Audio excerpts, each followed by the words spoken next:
নমস্কাৰ বন্ধুসকল, মই জুনমণিয়ে মোৰ ইউটিউব চেনেল জুনমণিজ লাইফ ডায়েৰীজলৈ আপোনালোকক পুনৰবাৰ স্বাগতম জনাইছো। বহুদিন হ'ল ভিডিঅ' দিয়া নাই, সেইবাবে ভাবিলো আজি এটা ব্লগ বনাও আৰু চেষ্টা কৰিম ব্লগটোত কি দেখাব পাৰো। আৰু মই এটা হাতৰ কামো কৰি আছো। হাতৰ কামটোত কি প্ৰয়োজন হৈছে, কেনেকৈ বনাইছো সকলোখিনি দেখাই দিম। যদি আপোনালোকৰ ভাল লাগে তেন্তে বনাই চাব পাৰে, একেবাৰে সহজ। আৰু আপোনালোকে যদি মোৰ ভিডিঅ'বিলাক চাই ভাল পাইছে তেন্তে লাইক কৰিব, কমেন্ট কৰিব, কিবা ভুল দেখিলে শুধৰাই দিব আৰু মোৰ চেনেলটো সাবস্ক্ৰাইব কৰি দিব। যদিহে উপযোগী বুলি ভাবে তেন্তে ভিডিঅ'বিলাক পুনৰ চাব পাৰিব। ঠিক আছে, তেন্তে আজিৰ ভিডিঅ'টো আৰম্ভ কৰো।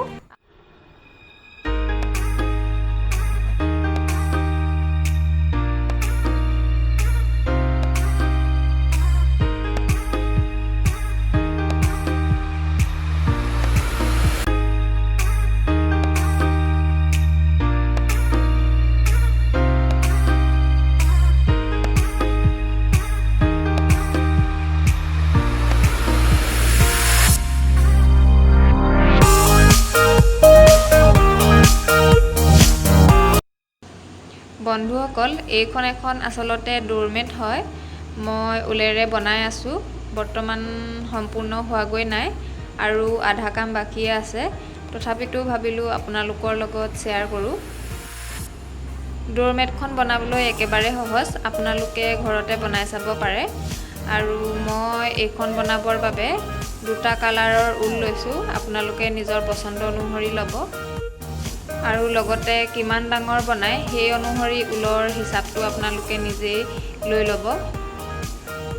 আৰু লগতে ল'ব এখন কেঁচি আৰু অলপমান সূতা, যিখিনি গুঠিবৰ কাৰণে দৰকাৰ হ'ব, আৰু এটা ডাঙৰ সাইজৰ বেজি। ঊলখিনি মই এনেদৰে কুচি কুচিকৈ পৰিমাণ অনুযায়ী ভগাই লৈছো। এতিয়া কুচি কুচি কৰি লোৱা এই ঊলখিনি এটা সমান দূৰত্বৰ ব্যৱধানত এনেদৰে মাজে মাজে গাঁঠি দি যাম। মই দুটা আঙুলিৰ জোখত হিচাপ কৰি মাজে মাজে গাঁঠি দি লৈছো।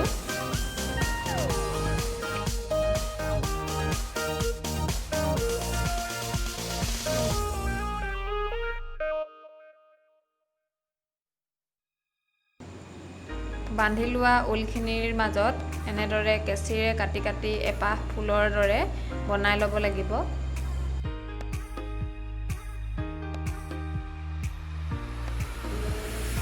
মই গোটেইখিনি একেবাৰতে বনাই লোৱা নাই, এনেদৰে বনাই গৈ আছো, কাটি আছো আৰু লগাই লগাই গৈ আছো।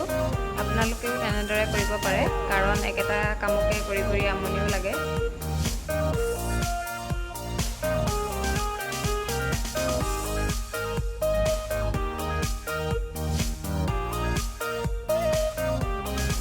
এতিয়া আমাক এখন কাপোৰৰ প্ৰয়োজন হ'ব। মন কৰিব যাতে কাপোৰখনৰ কাপোৰটো অলপ ডাঠ হয়। আৰু মই কাপোৰখনৰ চাৰিওকাষটো এনেদৰে চিলাই লৈছোঁ। আৰু আপোনালোকে কাপোৰখনৰ চাইজটো নিজৰ হিচাপ অনুসৰি ল'ব, আপোনালোকে কিমান ডাঙৰকৈ মেটখন বনায়। আৰু এতিয়া এই কাপোৰখনৰ ওপৰত এনেদৰে বেজী আৰু সূতাৰে সৈতে এনেকৈ ভালদৰে ফুলৰ পাহিবিলাক চিলাই যোৱা হ'ব।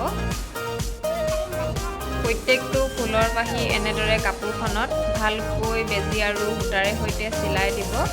মন কৰিব যাতে ফুলৰ পাহিকেইটা ওলাই যাব নোৱাৰে। এনেকৈ গোটেই কাপোৰখনতে বনাই লোৱা ফুলৰ পাহিবিলাক লানি লানিকৈ এনেদৰে গুঠি যাব।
আছিলে সৰু সুৰা বস্তু কেইটামান ল'লোঁ আৰু আজিৰ দিনটোৰ ব্যস্ততা বুলি ক'বলৈ গ'লে বিশেষ একো নাই চাদৰ এখনৰ দহি বাতি আছোঁ লগতে হাতৰ কামটো কৰি আছোঁ যিটো আপোনালোকৰ লগত শ্বেয়াৰ কৰিছোঁ সেইটো যদি আপোনালোকে ভাল পায় তেন্তে বনাই চাব পাৰে দেখিবলৈ খুব ধুনীয়া হৈছে আৰু এটা কথা যে অক্টোবৰৰ 1 তাৰিখে আমি আমাৰ ঘৰলৈ যাম তাৰো আপোনালোকক ভিডিঅ' আগবঢ়াম মোৰ ঘৰখনৰ পৰা লগতে মোৰ ঘৰখনৰ শহু আৰু শাহুৰ সকলোকে দেখা পাব আপোনালোকে সহযোগিতা কৰিলে মানে মই ভাল পাম আৰু মোৰ ভিডিঅ'বিলাক কেনে পাইছে জনাব আৰু যদিহে আপোনালোকে অনলাইনত শ্বপিং কৰে তেন্তে মিছো এপটোৰ পৰা প্ৰডাক্ট অৰ্ডাৰ কৰি চাব পাৰে কাৰণ ময়ো 4-5টামান প্ৰডাক্ট অৰ্ডাৰ কৰিছিলোঁ গোটেইকেইটা মই ভবা ধৰণৰে আহিছে তাৰ দাম অনুসৰি বস্তুটোৰ কোৱালিটি বহুত ভাল আহিছে গতিকে আপোনালোকেও ল'ব পাৰে বৰ্তমান অনলাইনত যিহেতু বহুতে শ্বপিং কৰিয়ে থাকে সেইবাবে ক'লোঁ বস্তুকেইটা যদি আপোনালোকে চাব পাৰে কি আনিলোঁ বহুত কম ৰেঞ্জৰ হয় আপোনালোকে যদি চাব বিচাৰে মোক তেন্তে কমেণ্ট কৰিব ঠিক আছে তেন্তে আজিৰ ভিডিঅ'টো ইমানতে সামৰণি মাৰোঁ যদি আপোনালোকে ভিডিঅ'টো ভাল পালে তেন্তে লাইক কৰিব কমেণ্ট কৰিব আৰু মোৰ চেনেলটো ছাবস্ক্ৰাইব কৰি দিব ঠিক আছে তেন্তে আজিলৈ বাই বাই